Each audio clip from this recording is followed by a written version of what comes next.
Pilote, de leur donner le droit et c'est notre devoir de leur permettre de s'exprimer sur la place publique. Et aujourd'hui, il s'est présenté à l'Hôtel de Ville, il y avait un point de presse, Pierre Côté, devenu candidat officiellement à la mairie de Trois-Rivières. Alors, il est notre invité maintenant. Bonjour, M. Côté. Bonjour, M. Pilote. Bonjour à vos auditeurs. Merci de me recevoir. C'est très important pour la démocratie municipale de laisser Absolument, place aux vous avez bien candidats. raison, c'est notre rôle, puis on entend l'assumer. Mais avant d'aller un peu plus loin, M. Côté, est-ce que vous avez lu l'excellent texte de Paul Vermont-Desroches dans le Nouvelliste en fin de semaine? J'ai malheureusement pas eu le temps de lire le texte de Madame dans le Nouvelliste. Je suis désolé. Je peux-tu vous le résumer un peu vite, là, juste pour... puis après ça, je vais enchaîner. C'est un texte qui parle d'intimidation à l'endroit des journalistes et des animateurs et des animatrices. Okay?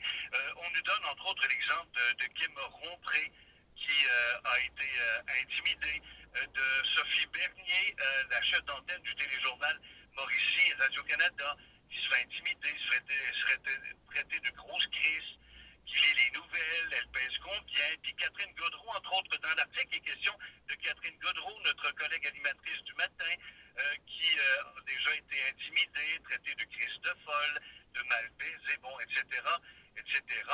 Qu'est-ce que vous pensez, vous, de ça, de ces gens qui sont des intimidateurs via les réseaux sociaux?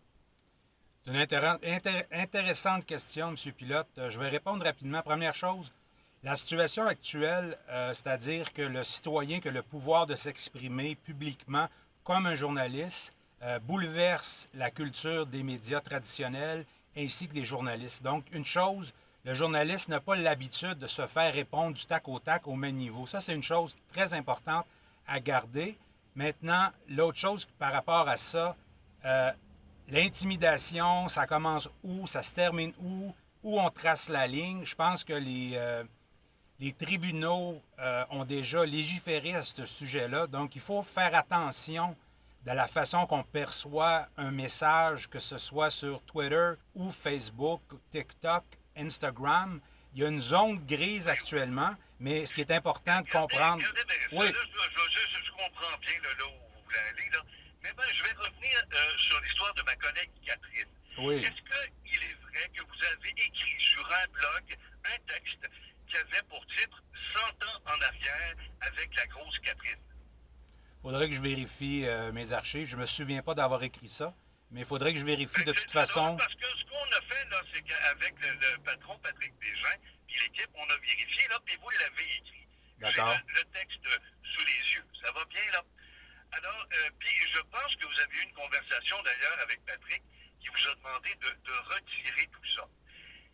Est-ce que, pour continuer le travail qu'on fait là, vous et moi, est-ce que vous acceptez d'offrir vos excuses à Catherine Gaudreau pour des propos déplacés? Parce qu'au lieu de commenter les idées de Catherine Gaudreau, vous avez commenté son physique en la traitant de grosse. Puis nous, on trouve, puis on considère ici, dans l'émission, puis dans la station, que c'est tout à fait inacceptable. Je vous pose la question, si vous voulez continuer, là, est-ce que vous acceptez maintenant d'offrir vos excuses à Catherine Gaudreau? Monsieur Pilote, du fond du cœur, je transmets mes excuses à Madame, ainsi qu'à la station, Monsieur Bégin et vous-même. Des paroles émotives suite à des réactions de commentaires sur mon sujet que j'ai entendu en ondes, mais j'ai aucun problème à m'excuser publiquement à Mme Gaudreau. Là. Je pourrais même le faire en présentiel si elle le souhaite. Là. J'ai pas de problème avec ça. Transmets mes excuses et si vous le souhaitez, ça va me faire plaisir de corriger le titre de mon texte, mais je vous invite à lire le texte par contre. Ah ben, je l'ai lu. Je l'ai lu d'un bout à l'autre. Puis non seulement vous la traitez de grosse, mais vous dites que c'est une belle teinte. Hein? Puis vous dites que c'est comme un petit chien savant. Puis vous voulez encore d'autres exemples? Non, on peut continuer. C'est la liberté d'expression, M. Pilote. On peut non, la liberté d'expression, ça ne vous permet pas d'insulter les êtres humains sur leur apparence physique. Vous le savez, ça? Ah, on verra, M. Pilote. Si vous voulez m'attaquer sur ce texte-là, j'ai pas de problème. Continuons, mais la question, Monsieur Pilote, Monsieur Pilote, Monsieur Pilote, Monsieur Pilote, Monsieur Pilote. Vous acceptez de vous excuser, ce que j'entends, là, puis vous l'avez dit, là, vous vous acceptez de vous excuser, c'est ça? Oui, avec plaisir. Avec humilité, ça me fait plaisir de m'excuser pour ouvrir une conversation avec Mme Gaudreau pour faire profiter les citoyens de Trois-Rivières d'une meilleure démocratie. Ça me fait plaisir de m'excuser en toute humilité. Parfait. Alors, on va pouvoir poursuivre donc cet entretien sur un autre terrain, celui de la politique municipale maintenant. Vous offrez vos services aux Tréfluviens et aux Tréfluviennes. À titre de maire, vous avez quoi à offrir à ceux qui nous écoutent et qui vont aller voter en novembre prochain? Bien, plusieurs choses, M. Pilote. Première chose, mon temps, ma motivation, mon expérience professionnelle. Je suis un gars de Trois-Rivières, je suis né ici, mais j'ai fait, je dirais, la majeure partie de mon travail à l'étranger. Donc, j'ai une bonne expérience, ce que moi je qualifie d'international. Et j'ai surtout la motivation d'aider tous les citoyens sans aucune discrimination. OK. Il faut faire quoi pour aller plus loin à Trois-Rivières, pour amener cette ville-là beaucoup plus loin selon vous? Bien, première chose, je dirais, c'est de faire la promotion de ce que moi j'appelle la démocratie citoyenne, c'est-à-dire donc d'inviter les gens à participer plus au processus politique, au processus électoral. L'objectif général de ma campagne, M. Pilote, c'est d'abord de contribuer comme citoyen à augmenter le taux de participation à l'élection municipale du 7 novembre. Donc pour moi, ça c'est important. Et en misant là-dessus, ça va être important de prendre des décisions pour la majorité. Pour ceux qui ne vous connaissent pas, qui vous êtes, présentez-vous à ceux qui nous écoutent maintenant. Oui, rapidement, moi je suis old school Trois-Rivières. Je suis un gars de la petite Pologne, quartier Nicolas-Perrault, en bas de la côte, comme on dit. J'ai grandi ici. Fait mon secondaire au séminaire. J'ai étudié à HEC Montréal. Je suis un entrepreneur, un créateur, un visionnaire. J'ai aussi travaillé en télé et j'ai eu une carrière internationale les 10-12 dernières années en Haïti. Donc, j'ai travaillé pour les Nations Unies puis pour le gouvernement haïtien. Donc, je suis un personnage assez indépendant, autonome, mais je suis aussi rempli d'idées, très dynamique. Et j'ai la ville à cœur. C'est la maladie de ma mère qui m'a ramené à Trois-Rivières. Et là, j'ai du temps, j'ai besoin de m'impliquer, d'aider les autres. Donc, j'ai un profil assez particulier, je dois vous l'avouer, Monsieur Pilote. Un peu spécial, mais let's try, let's give it a go, comme on dit.